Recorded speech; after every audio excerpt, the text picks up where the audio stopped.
Hello, can you hear me? Hi, yes. We were just going to give it another minute before I start admitting everyone in. Can you hear me as well? Yeah, I just want to make sure you can hear me crystal clear too. Sounds good. Yeah, perfect.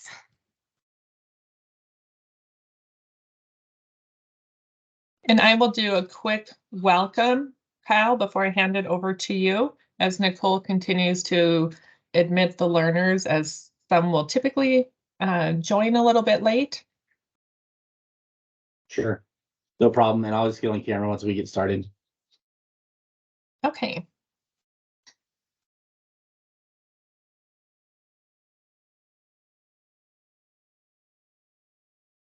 Would you like me to pop up the presentation so they can have something to look at when they log in?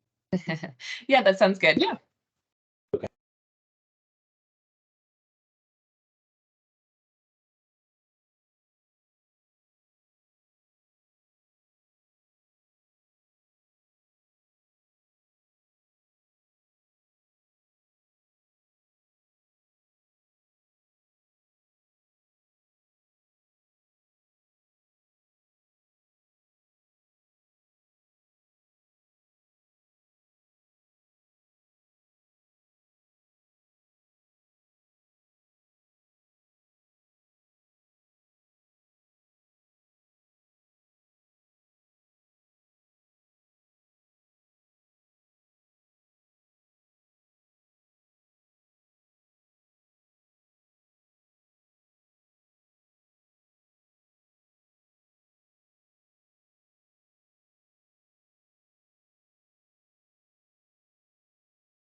Okay, we will wait one more minute before we get started, so please stay tuned.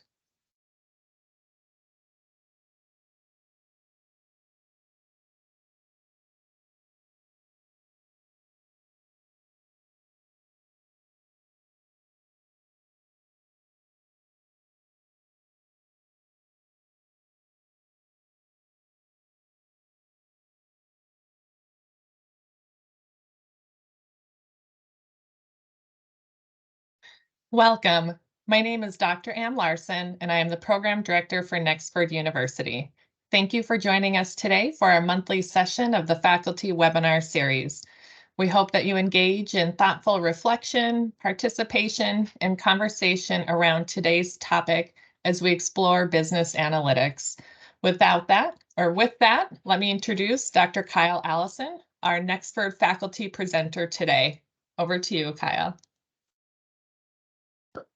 All right, good day, everybody. I hope you're doing well wherever you are. I know it might be the evening or morning or afternoon, so hopefully you're having a great Friday. And what a great Friday to have to kick things off with our end your day maybe on business analytics. So appreciate you guys being here.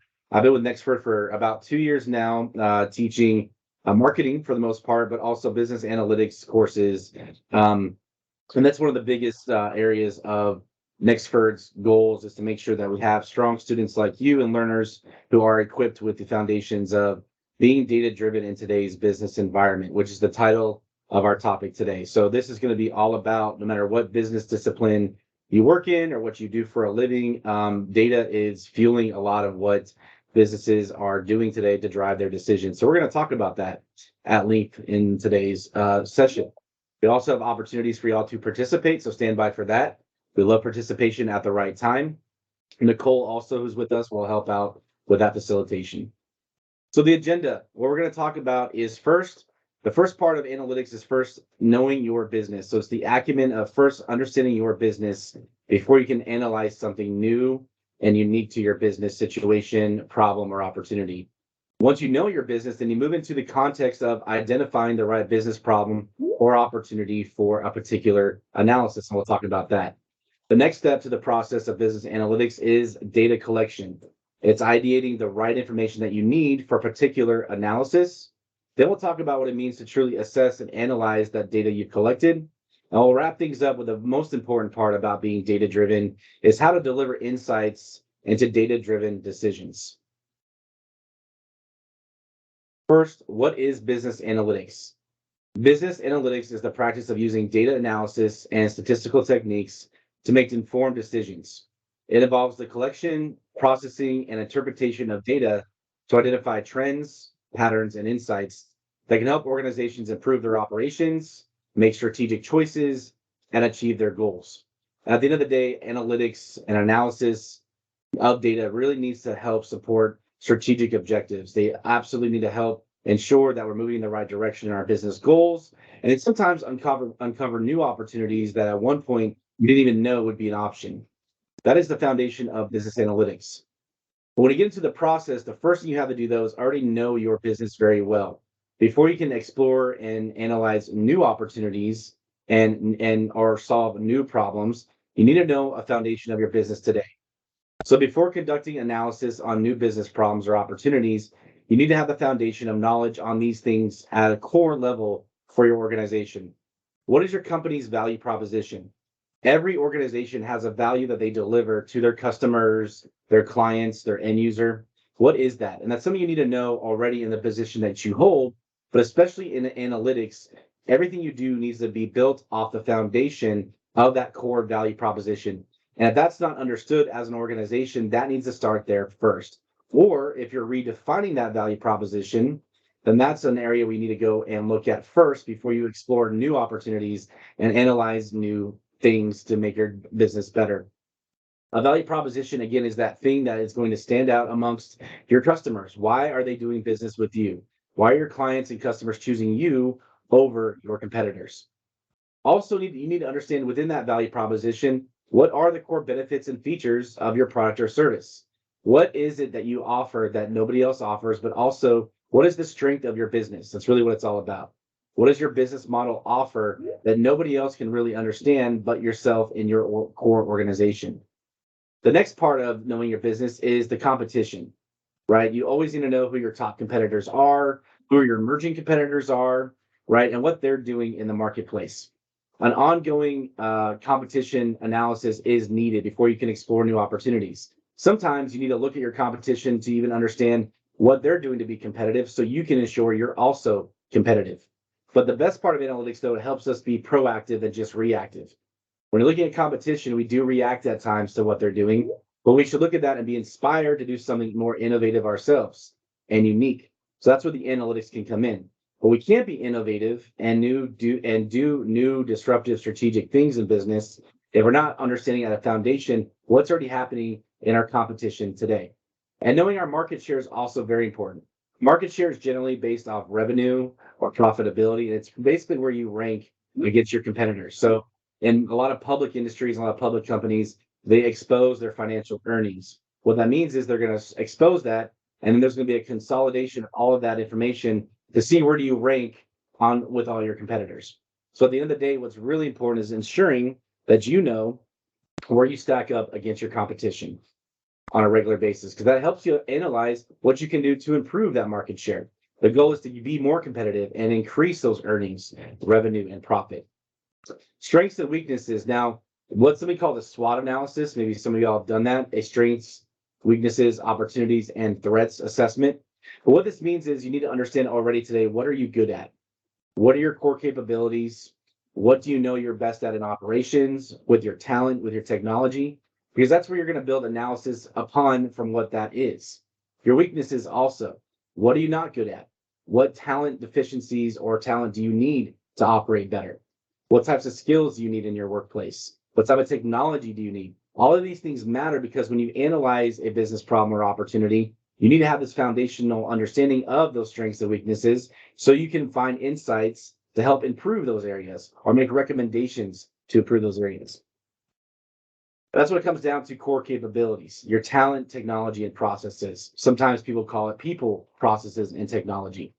At the end of the day, though, all things need to work together. All your talent, your people need to have the right skills with the right technology to conduct their business with the right processes. Again, you could be doing business analytics around all three of these elements or just one or two of these elements. Without understanding them up front, we don't know really what to analyze as part of the reason why we need to have an assessment up front. And lastly, we always need to know our strategic goals and objectives. Those are usually defined as an organization annually, sometimes even quarterly. But without an understanding of what those are, whatever we analyze needs to support that. So we don't have a clarity on what that is. The analysis doesn't have a lot of support and merit. So first, understand your strategic goals and objectives. So the bottom line is at the very bottom of this slide, it says internal assessments allow for better understanding what new information is needed. Again, the things above that are things we should already be aware of, or at least discover before we get into new territory of finding new data to solve new problems or expose new opportunities. Once we have that down, once we've done our internal assessment and we understand the foundation of our business, our people, our processes, our technology, and all the things that I talked about before with competition and so on, then when we get down to an actual tangible business problem or opportunity, we need to identify contextually and make sure it's the right business problem or opportunity. Focus your analysis on tangible business problems and opportunities that align with your strategic goal, growth, and competitive advantage. You're going to be faced with so many different challenges in your business. The goal is, though, for the right problem to be exposed so you can analyze that versus something else that really doesn't pay off in your strategic objectives or any growth or competitive advantage. We want to focus our analysis to build insights to strategies that are really going to help pay off in the long run. We need to analyze things too to validate whether or not a problem is really a problem or not, or how even significant a problem is or not. There are going to be problems or opportunities in business that may not be worth exploring further than just the analysis, but we need the data to drive those insights to make that informed decision. The next part is, though, when we're looking at how to identify that right problem or opportunity, is asking a set of questions. Now, these questions below are where you come together as a group of stakeholders, right? Getting the right stakeholders in the room. It's not just the business analyst's job to understand all of these. It's a group decision normally. And the right stakeholders, the right executives also need to help understand how they can help guide and build the scope of the analysis. So really what you're doing here is building that scope, having a very defined question at the end of all this with these set of questions to consider. First, is this business problem or opportunity scalable or significant? In that, is it an opportunity that provides significant value to our organization? Is this something we really need to understand better and analyze so we can provide value further than what we already offer today?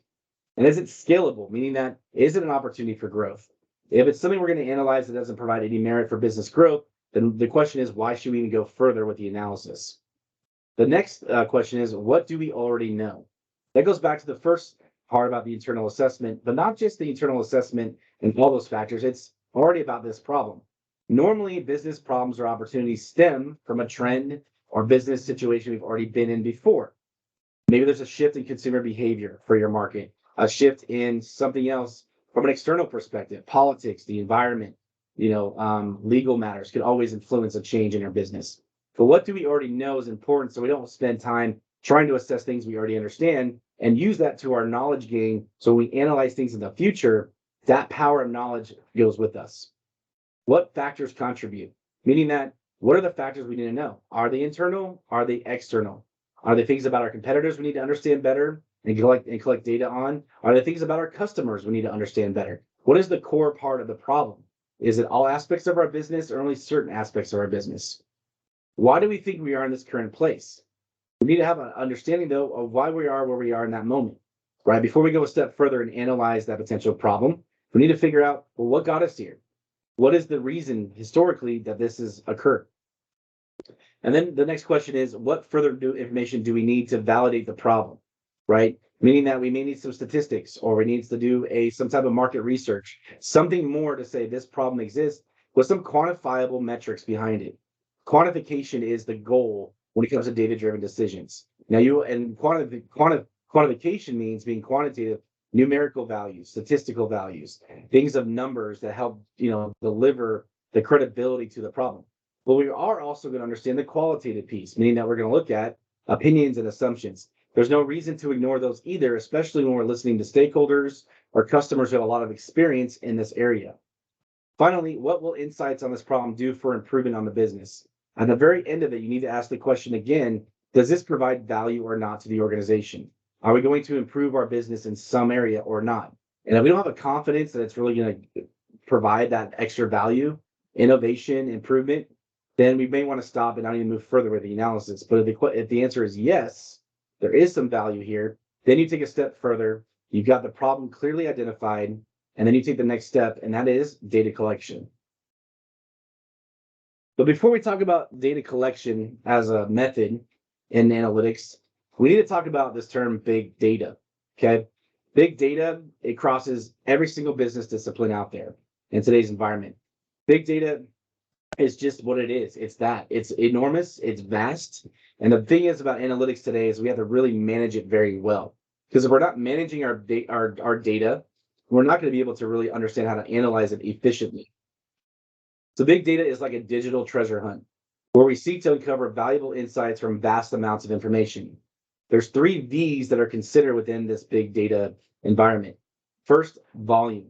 Big data is immense in size, much larger than traditional data sources. It's like having a mountain of information to explore, from customer records to sensor data and more. Before this big data approach, where technology has really given us the ability to learn more about our competition, our customers, our business in general. Data was very sparse. We had very limited pieces of information, which gave us very straightforward reporting and insights, but not the deeper knowledge we really crave as business analysts and market researchers. Big data is great because it gives us so many different sources, internal sources, external sources. And big data is really built upon technology for the most part. The fact that we can learn so much in a very, very short period of time about our customers, our markets, business, etc. So the volume is big, and we need to understand that volume and how to maintain that volume. The next, though, is velocity. Like I said, the speed in which we get it. Data is generating at an astonishing speed for a lot of our industries. Think of it as a fast flowing river of information, whether it's social media updates, real-time stock market data, website clicks, and never stops pouring in, right? Especially if you're connected with online components of your business. Technology fuels 24/7 processes and transactional information, right? So the velocity is there too, which is a benefit to us because we get a lot of real-time information. And when in business, we would love to get as clear in the moment information as possible. But managing the velocity is also important too. Knowing when to say, here's the stopping point. Knowing what data we need at what point in time to assess, what trend to assess is very important. The third V in the 3 V's of big data is variety. Big data comes in many forms, okay? Text, numbers. Obviously, when we look at a spreadsheet in Excel, we get that. It's text, it's numbers, but it's more than that actually in today's environment.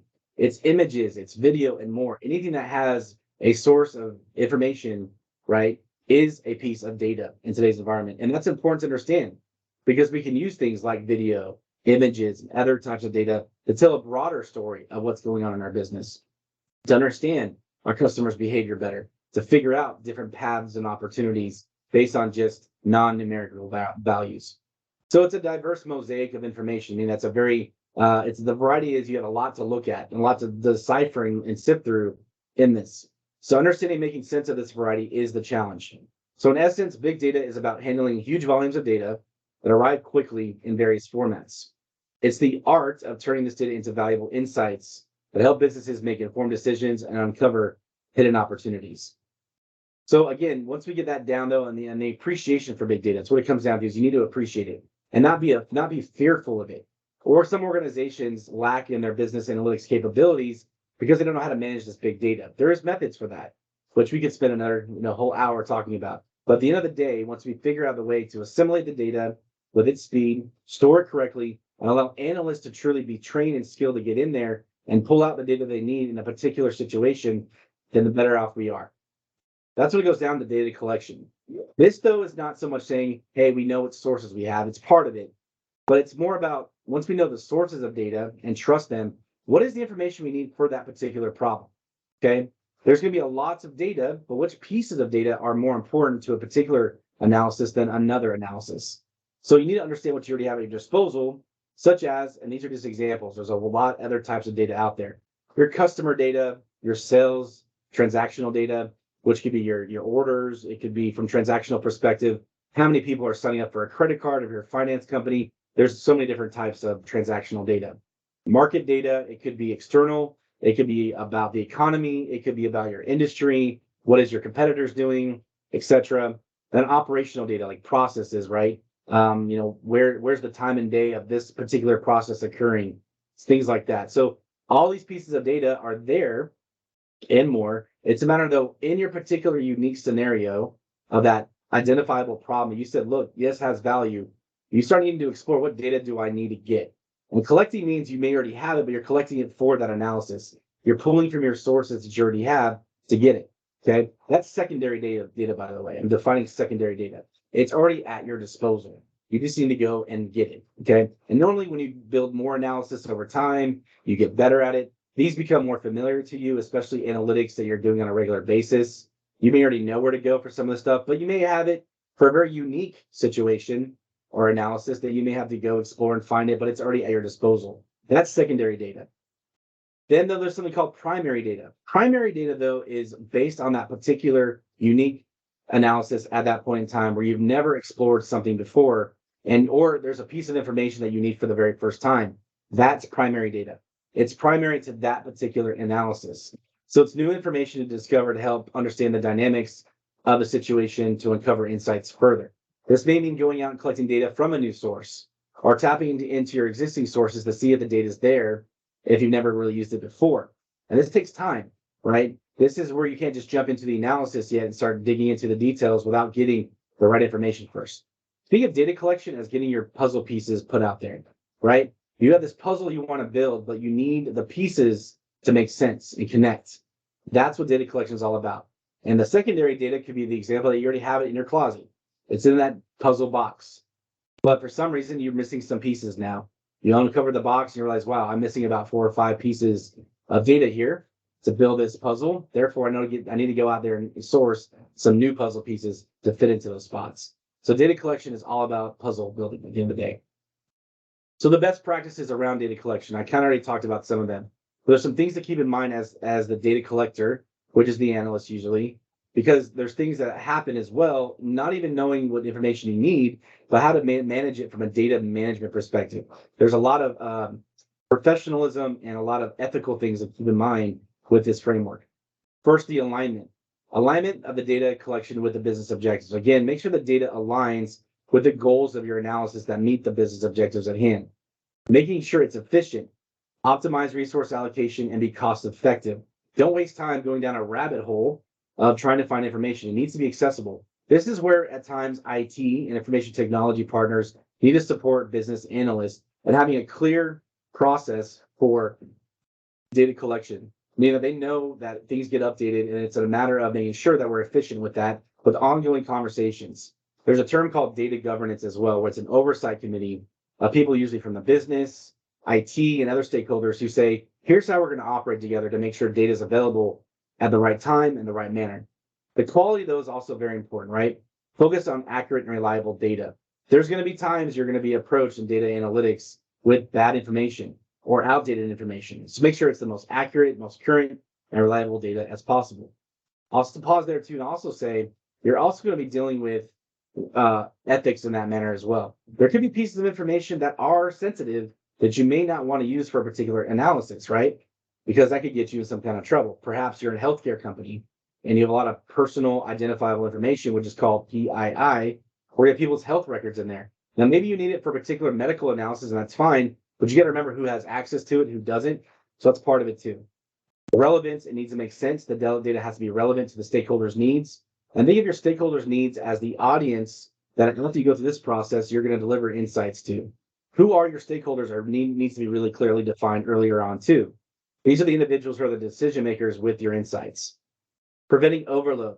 Avoid information overload and redundancy. There are going to be times you can have multiple sources telling you the exact same thing. So what's going to happen is you want to avoid duplicating numbers, right?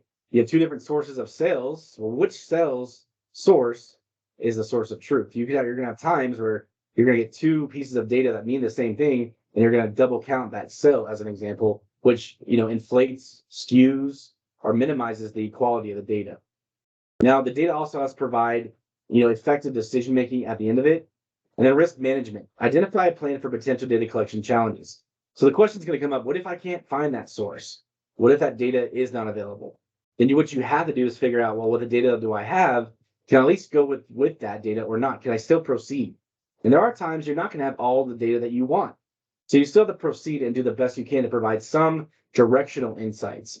I'll talk about directional and assumption-based insights in a moment.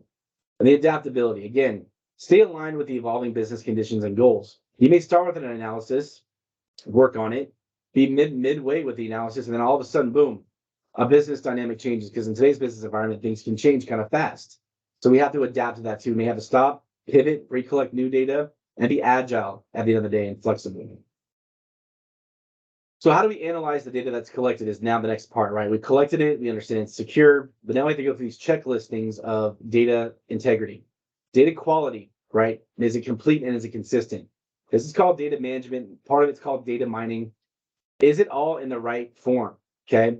Are we making sure that the way we want it to read is correct? You're going to get something called unstructured data, where it comes in from a source that doesn't have the same naming convention as other pieces that you have internally. It's not going to read correctly through your analytical software because it's not correctly given to you that way. Just make sure it's complete and consistent. Relevant, again, it's the right and right data for the right goals. And your consistency, though, too, in the data set, meaning that look for that. You have to actually look at the data and say, look, if I'm measuring, for example, the last 3 months of business and I'm missing a week out of that month, well, that's going to skew your information. You need to find that. You need to look for those anomalies and either take them out or fix it and get the data plugged in. Clean the data too, remove duplicates, missing values, outliers. You're going to have data with NAs and nulls in it because they just didn't get captured. One example would be market surveys. When you look at a customer survey data, some customers are going to fill out everything and some are going to fill out part of it, right? You're going to ask all these questions and they may not decide, some customers, to fill out every single question. So you're going to have empty and blank fields that you have to remove because that's going to count against you when you do the analysis at times. Explore the data too for patterns. Sometimes before we run the analysis, just look for patterns. Get familiar with that a little bit. Decipher it from a table perspective.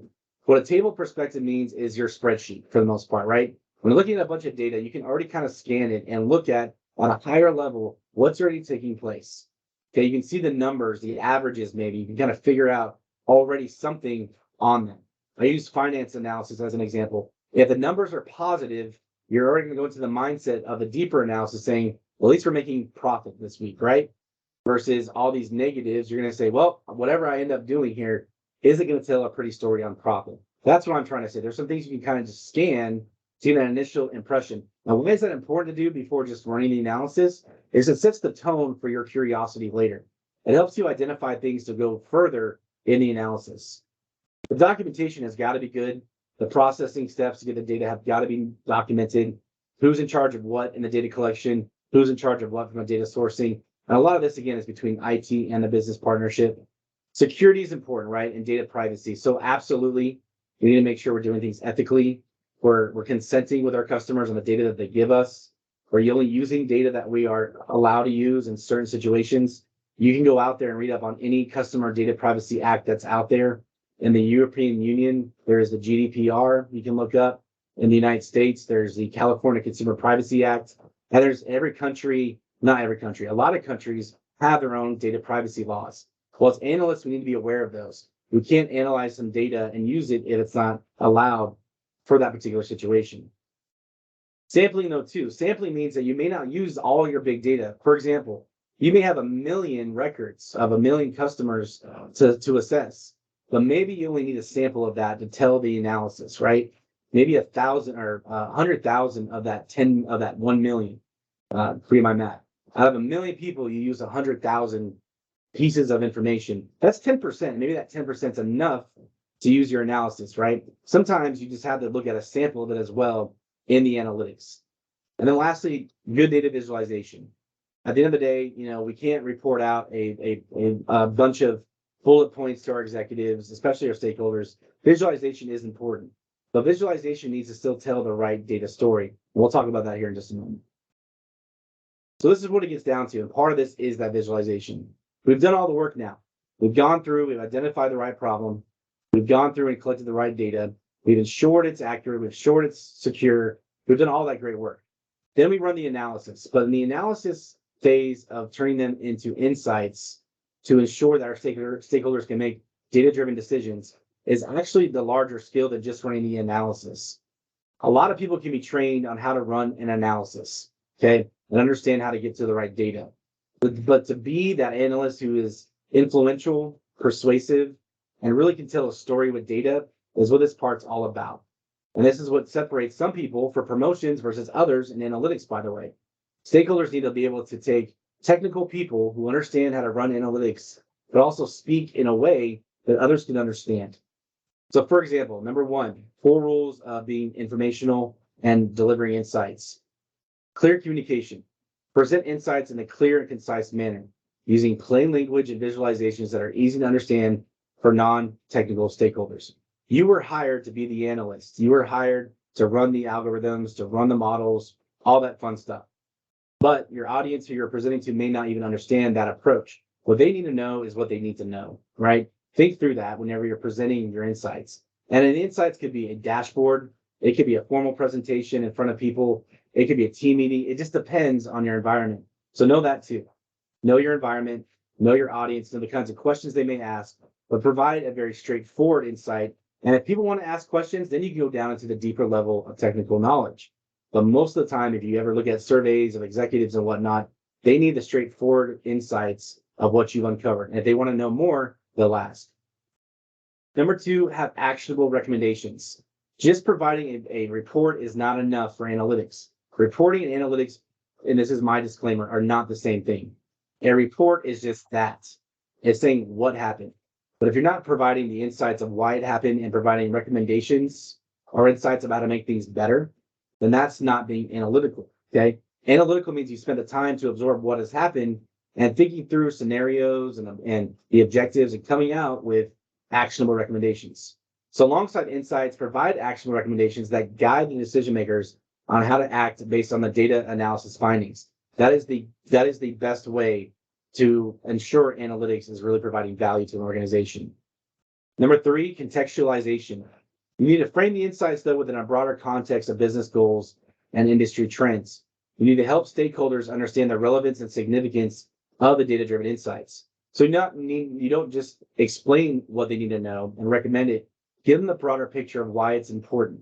So explain what is needed, but also why it's important and relevant. And lastly, continuous feedback.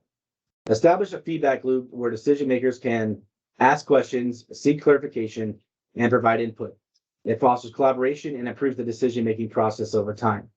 At the end of all of it, though, you want to get that feedback. It's a continuous dialogue, right? An ongoing improvement of your analytics. You're going to learn as you go, too. You're going to learn about the best ways to provide your insights to your audience. You're going to get to know your audience better. You know, people are going to come and go in your audience, too. But the foundation of it is having the skill set of knowing how to convey effective insights that support effective decisions. Okay, I'm going to pause here and thank you for the information, or thank you for your time and listening to that information. We have a poll, and I'll let Nicole, who's with Nexford, get on the call and post this up. Or Nicole, would you like me to just go ahead and read it and go from there? Sure. Can everyone see that in the chat now? So the question is, what % of companies have the strong ability to make data-driven insights in business today?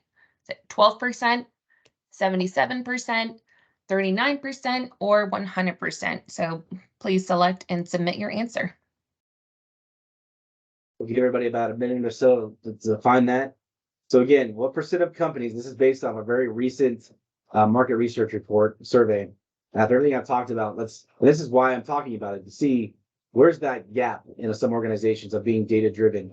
So yes, again, what % of companies have a strong ability to make data-driven insights in business today?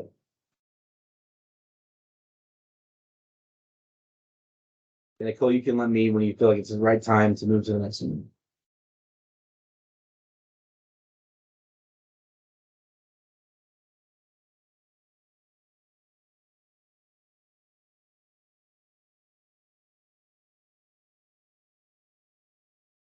Okay, I think we have most of our answers. Okay. All right. So if it was 12%, I'd say this world is not advanced yet. I think we need a lot more companies than just 12% data driven. I would say already, though, I don't think anybody picked D because we can absolutely say it's not 100%. If every company out there was data driven, we wouldn't be needing to teach it today. But between B and C, I would say is the answer. So I'm going to go to the next slide. The answer is C, 39%. So congratulations to anybody who picked 39%. That's according to Deloitte, a very reputable market research firm. But I also looked up other reports, and it's anywhere between 37 and 42%. But we'll say right there at 39%. What this means is that industry executives and experts in the field feel that about a little less than half, maybe a third, are data driven. Lots of opportunity for a lot of trained professionals to embrace data. And you don't have to be the business analyst to embrace data driven decisions. You can be the advocate. You could be part of any team and any job to say, look, how does the data help us understand this better? And then you let the analyst go do the analysis. Sometimes analysts need that advocacy because we want others to speak on the behalf of the benefit of analytics. So advocating for it is a big deal. So again, only 39% of respondents say their company has a strong cultural orientation to data-driven insights and decision-making. So plenty of opportunity, again, not just to have trained business analysts, it definitely is an emerging position and area, but also people being advocates of it as well. So that's the answer to our poll. Thank you for participating. This goes back to the same report from Deloitte. So you can kind of see here the link between insights, data-driven cultures, and business performance. So what it means is that those companies who are more data-driven, right? Those who showed in their responses that they are data-driven, which is at 39% on the top right. How does that pay off for them in their business performance? The whole goal of business analytics, again, is to deliver insights or data-driven decisions that impact the growth of the business, right? So out of the 39%, 48% significantly exceeded business goals in the past 12 months. And this is from 2022. This is from actually 2019. What that means is if you look at the other side, the 61% of respondents who said they had less analytical cultures, who weren't very strong at data-driven decisions, only had 22% say they exceeded their business goals. So you can already see a jump of almost 26% of businesses who felt a stronger impact to their business goals. So it does pay off if done correctly. That's the whole point, is for it to pay off in business success. So, Nicole, do you want to read this off and then go from there, or would you like to take this part? Because what we love for y'all to do is practice. We'd like to put you on some breakout rooms and actually have you guys discuss this topic. But Nicole, would you like to take it from here? Sure thing. Yes. So now is our time to separate out into breakout rooms. So shortly you will be automatically placed into a breakout room with other attendees, and there will be 5 breakout rooms in total. So you can see on the slide, if you are in group 1, your industry to cover is tourism. If you are placed into group 2, your industry to cover will be retail. Group 3, you will cover the finance industry, and group 4, you will cover the entertainment industry. Group 5, you will cover the oil and gas industry. So please take note of the question that's outlined here and discuss it among your group. After your discussion, you will automatically be returned into the webinar. During the breakout session, please choose a spokesperson during the discussion to speak on behalf of the group once you return. So once the groups return to the webinar, then each spokesperson will be given a chance to explain what their group thinks is the ability for most companies in their industry to be data-driven. So we have something to consider. So you want to look at the data generally used and challenges that are generally facing this industry as you explore your group answer. So again, take a look at those numbers and those industries. Depending on the group that you are in, that will be your industry to discuss. Just give me one moment and you will be automatically placed into your breakout groups.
Okay, now everyone should be coming back from their breakout rooms. I hope everyone had a great discussion. If someone from Group 1, Tourism, if anyone was selected as a spokesperson, would like to just click on the raise hand icon, I'll be able to enable your mic so you can share your findings.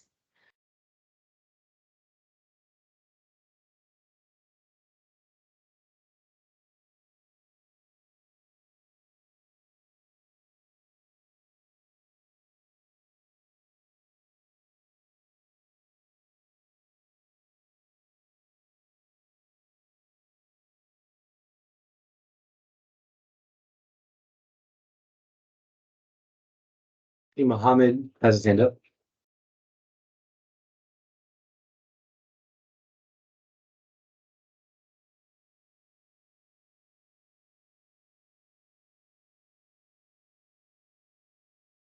Yeah, hello. We can hear Go you. ahead. Okay, my name is Mohammed Abdulkarim. So firstly, I would like to state we didn't choose anyone to speak. However, I was the last person speaking before the room was cancelled. So the conversation we were having as far as tourism is concerned was the concept of who is the main driver of tourism in a country. And we were contributing on the basis that the government is the main driver of tourism. And when you want to make data-driven decision as far as tourism is concerned within the country, you need to have the historic data of where your tourism sector is at the moment before you make decision on where you want to be in the future. For example, you need data on the possible tourist location within your country. What are those things that presently works within the country? Where do people visit within the country? Take, for example, the beaches, the like in the case of Nigeria, we have Olumo Rock, we have some waterfalls and all of that. So you need the data on where are you at that point in time, whether it is the local people visiting or it is international visits. And the next thing is you need to look into things like your aviation sector, your security sector, how many people come into Nigeria for the purpose of tourism. Let's say you have just 2,000 people coming into Nigeria. Okay, we have 2,000 at the moment. Our plan is to move this to 10,000 in the next 5 years. So you need to have the plan, your goal. Where are you going to? Where do you want to be? So you look into aviation, you look into security. Where are you at the moment as far as security is concerned? Will people want to visit with the current security you have? So you need data on your security and how to improve that.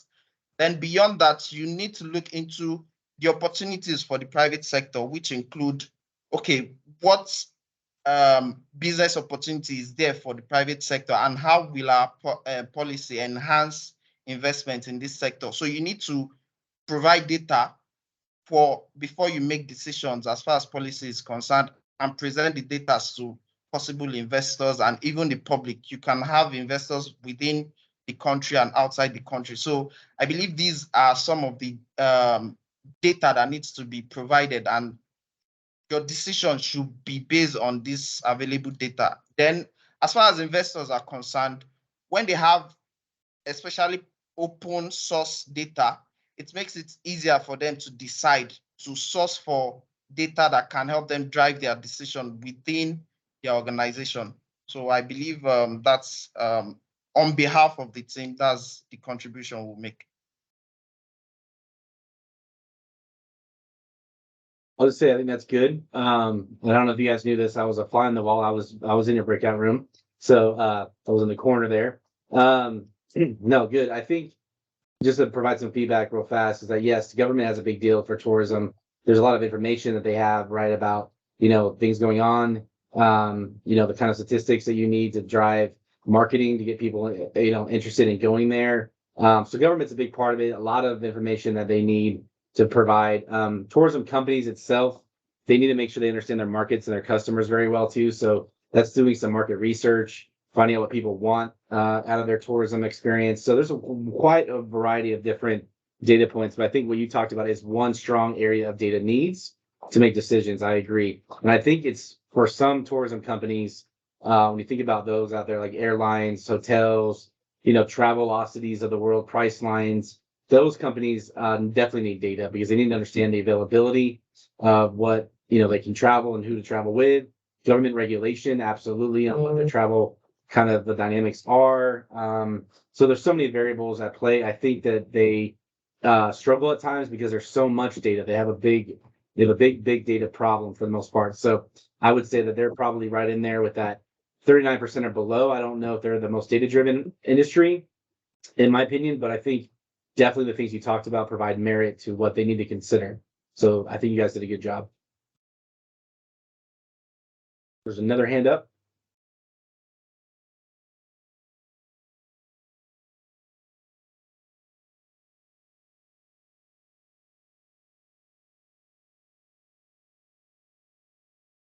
And the second person that had their hand raised, your mic should be enabled now.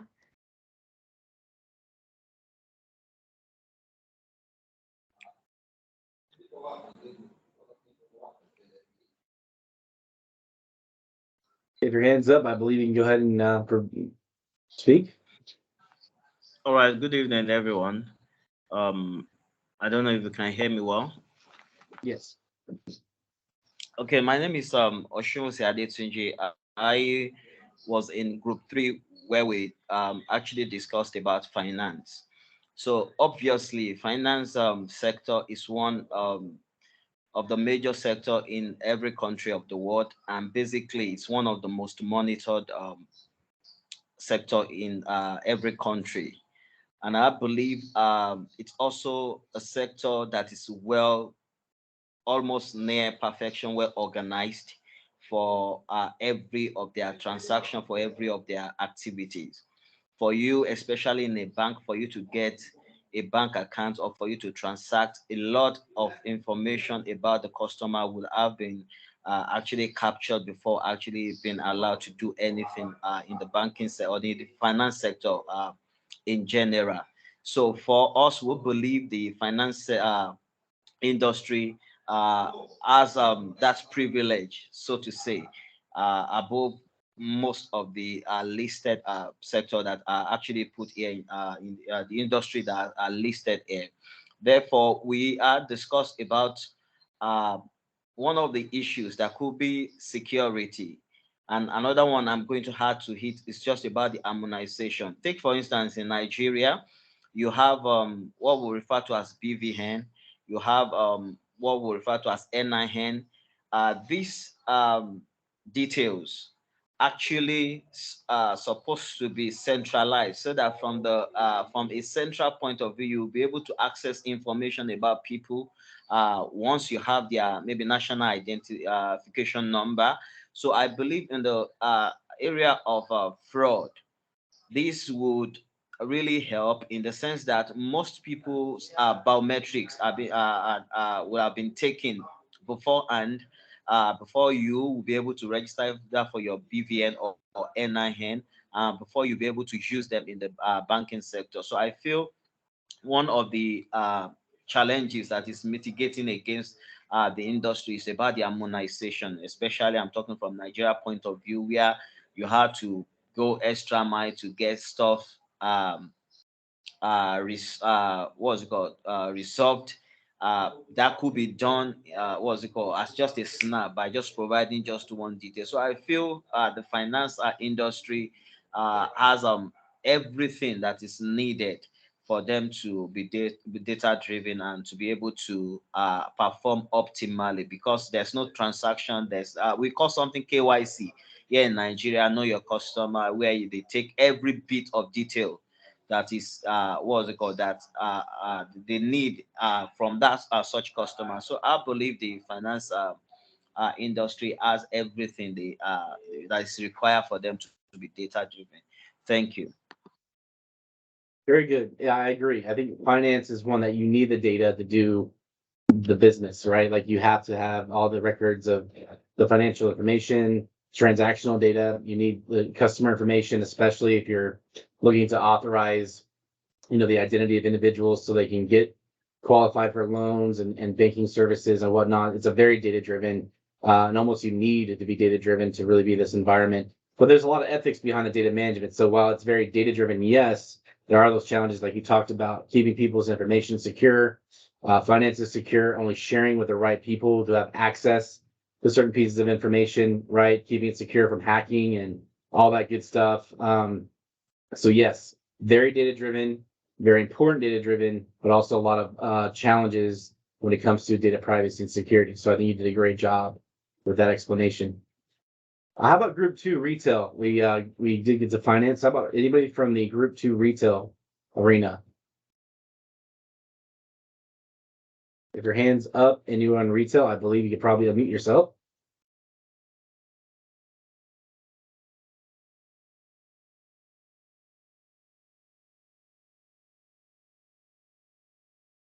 Anybody from the retail industry conversation, group 2?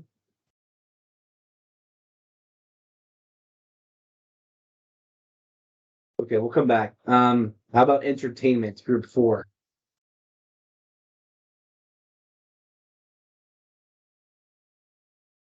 If anybody wants to jump on, your hands are raised. I know Nicole's already got them triggered, so go ahead and just speak up if your hand's raised, whatever industry you have, retail or entertainment.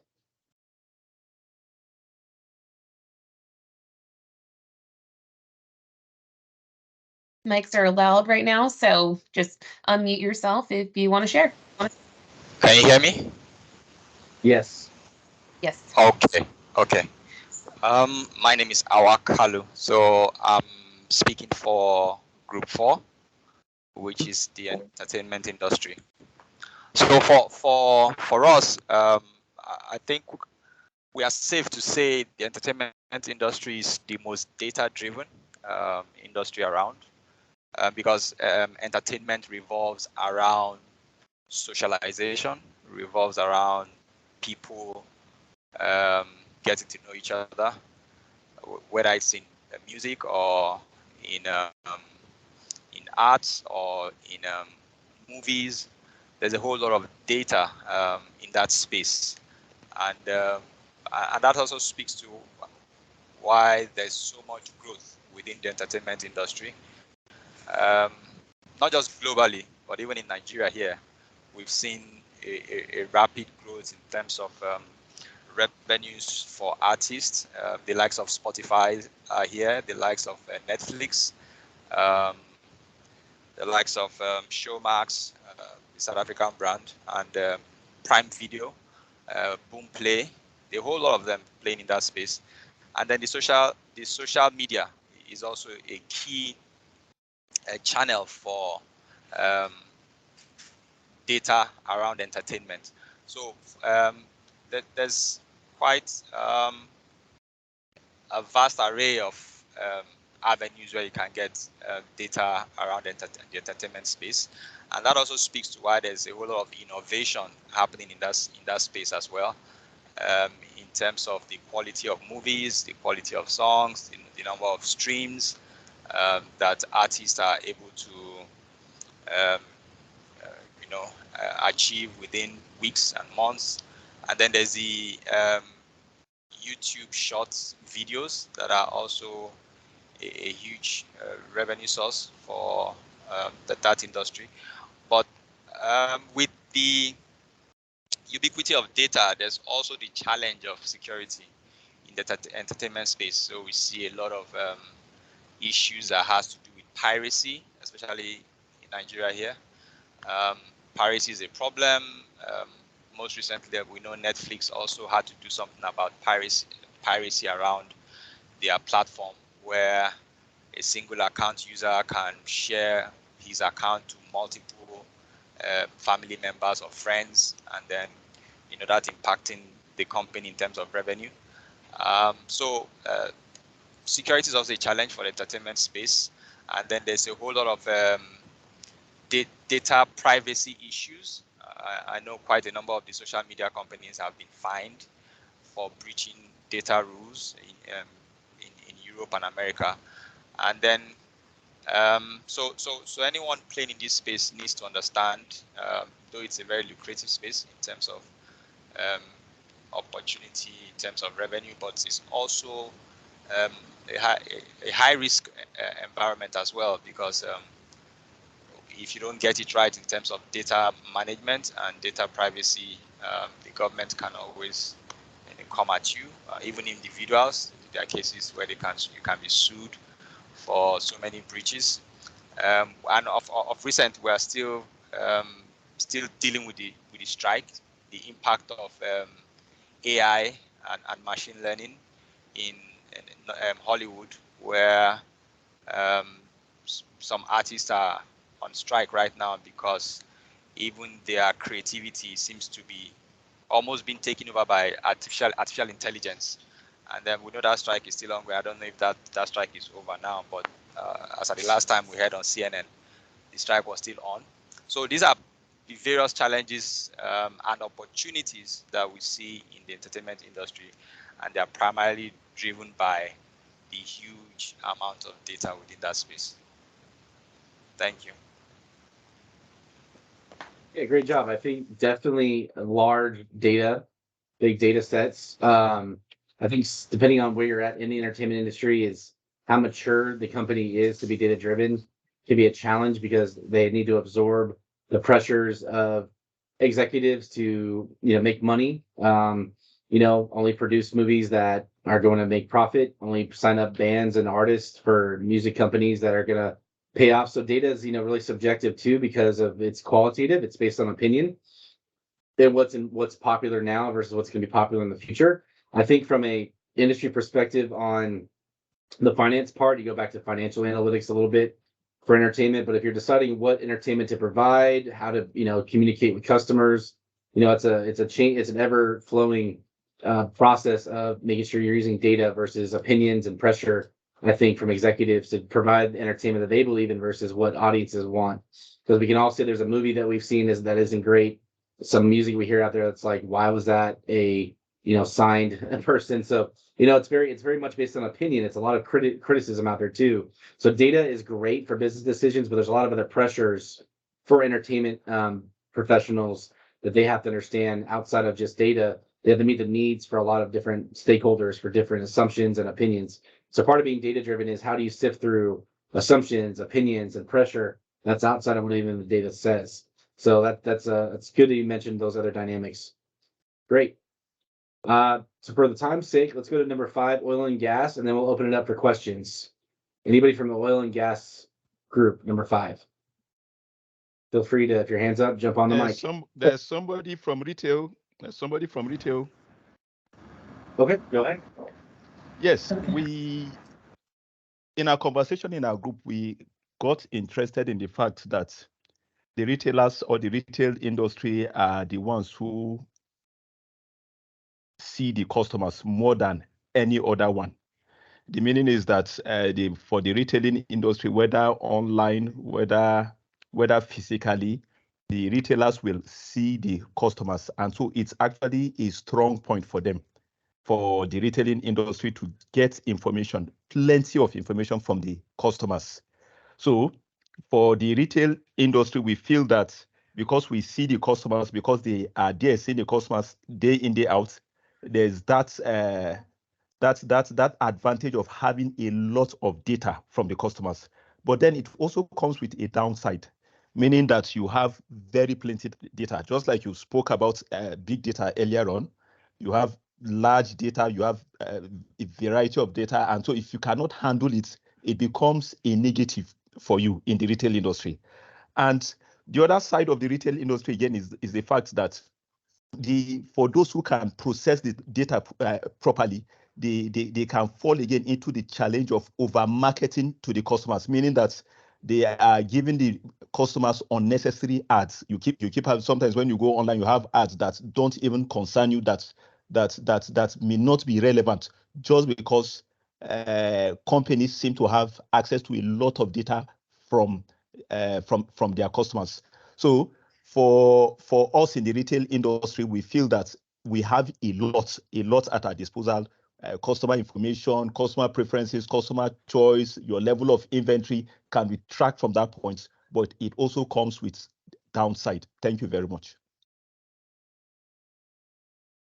Yes, very good. And my background has been primarily hospitality, and I can tell you definitely that we need to be embracing customer data. We call it customer centric retailing, customer centric marketing. Customer dictates the retail competitiveness. It's what they prefer in their shopping experience. It's what they prefer in the products and the price that they are willing to pay. There's a lot of other analytics involved with retail, such as pricing analytics, inventory, where to source products. But from a pure environment of marketing, absolutely. And it's definitely an environment we have a lot of different opportunities to absorb data and be data driven. And I'd say some of the organizations I worked for are getting there. I think retail still has opportunity because you do see some retailers struggle. Here in the United States, we have some that just Toys R Us or Babies R Us that have gone out of business. Bed Bath & Beyond's the most recent retailer as well that, they're really good at digital online marketing and e-commerce, but their in-store experiences are a challenge. So it kind of depends on the retailer and how much they're willing to use the data to embrace change. So no, very, very good observation. Okay, thank you. And then last but not least, oil and gas. Anybody from that group? Okay, good evening, everyone. My name is Gloria Amarachi Joma. From the oil and gas group, we looked at the three sectors in the oil and gas, which are the downstream, the midstream, and the upstream. And we discovered that the downstream basically are the retailers, and the category of individuals there are, most of them are not educated.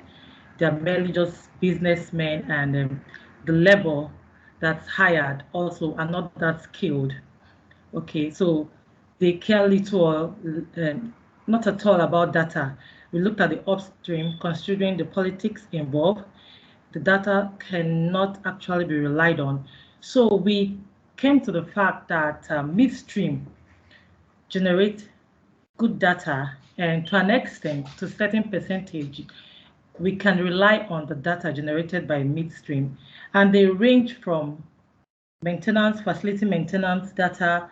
We looked at their manpower data because it's an environment that is exposed to a lot of risk.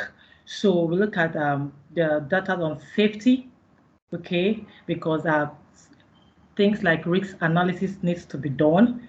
Data like production capacity, there's a lot of inflow and outflow too.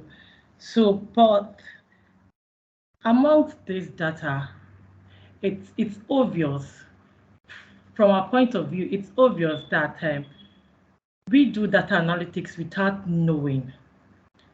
There are a lot of activities we do. We do things like tracking activities.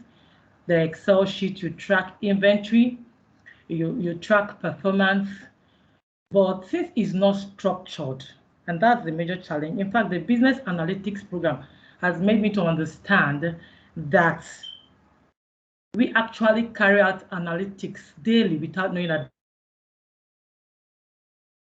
this is a level of activity that we are doing. So I think the challenge there now is that businesses in the middle stream, or let's use that as reference to other sectors in the oil and gas, should actually structure the business goal, the strategic business goal, in such a way that it will encourage or build a data culture in the organization. The business strategy should be broken down in such a way that it will be linked to activities done, and also the sector or the organization structured in such a way that data will be generated and used to carry out analytics that would help in prediction. It will also help in making informed decision. Thank you.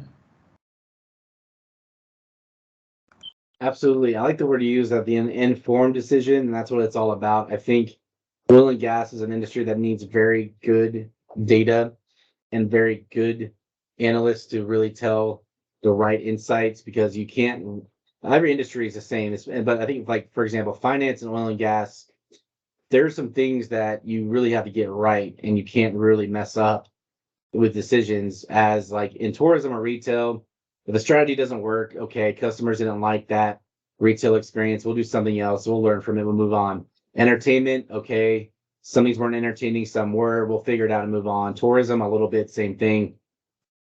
So groups, tourism, retail, and entertainment, a lot of them are experience related activities. A lot of them are just like based on preferences, what people want in their products, or where they travel, or what they want in entertainment. But finance and oil and gas are more like necessities, right? They're more needs based industries, where finance is how we operate as a world. It's finance is very important, and oil and gas is very important too. The way we need that as natural resources. So as natural resources of an industry, these are things we have to make sure our decisions are as good as they can be to from an importing perspective, supply perspective, the safety perspective, all that stuff, because that is really going to be a part of everybody's lives, right? So we have to be very clear on the data that we're using and make sure the decisions are very, very clear and very good with good analytics. So you got to think about that with these industries too, is that sometimes we'll have data-driven decisions and the decision may not work. A strategy doesn't always work in certain businesses. We get that. We did the best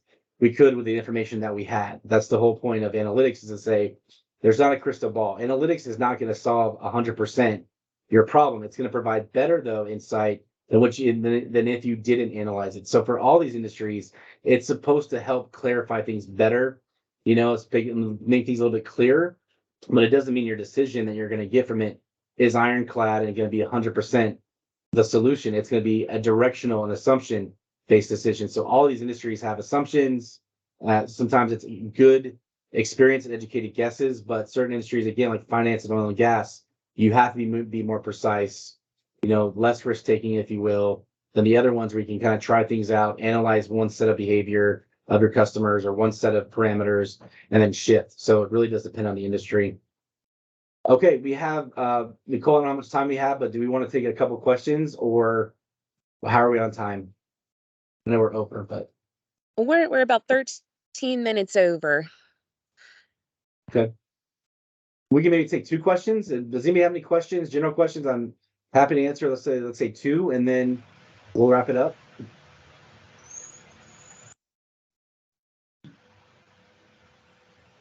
If your hand is raised, your mic is enabled. Okay. Now, my question is this. I'm part of the oil and gas group, and the question I want to ask, it has to do with the oil and gas sector, the upstream.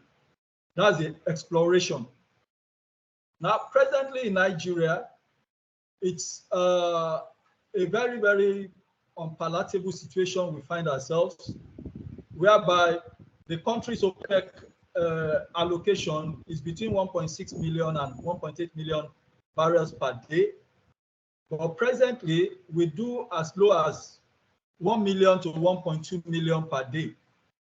And this figure is not something that is even that can be substantiated to be accurate. So my question is this. The industry in Nigeria is bedeviled with so many malpractices and so many irregularities. Now, I want to ask, what kind of technology could be deployed to ensure that we ascertain accurately the daily exploration of crude oil in Nigeria, to give us as accurate as possible? What kind of technology could be deployed for that purpose? Thank you. Yeah. So what I would say, I'm not as well immersed in the oil and gas industry to tell you what type of data is needed or this particular situation, because I don't want to give the wrong answer about the specific for this specific scenario. But in general, the notion of just good information to make sure it's accurate, to provide the right output, is you need to make sure, for one, you do your technology provider assessment, making sure that you speak with them directly about what your use case is, right? And understand that there's a wide variety of data security, data transmission, analytic companies out there. There's some really good ones that, are pretty well known.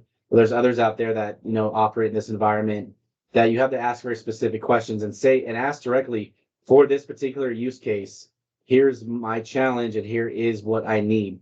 So part of data management and analytics is the tools you're using to get the data, use the data, make sure it's repeatable and the source is credible. Part of it's knowing your source though too, and vetting them out, right? And understanding their validity, right? And so that's just part of it. You have to do some extra diligence and homework and ask the right questions up front and have them tell you what they can do for you in return. So I know I didn't answer your specific use cases. Again, I don't want to say it's not an area I'm as knowledgeable about in an industry that I've ever worked in, but I'd say no matter what, the fundamentals of just making sure you have the right information is talking to your software providers, technology providers, and telling them specifically your use cases so they can understand it to build confidence with you and present back to you how they would go about it. Because when I worked in retail, I would get new technology providers with third-party data, and I needed to understand how are they getting their data.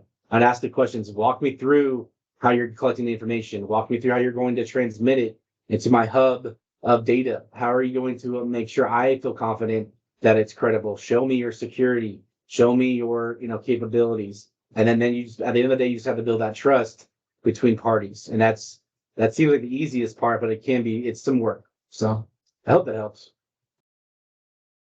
Another question?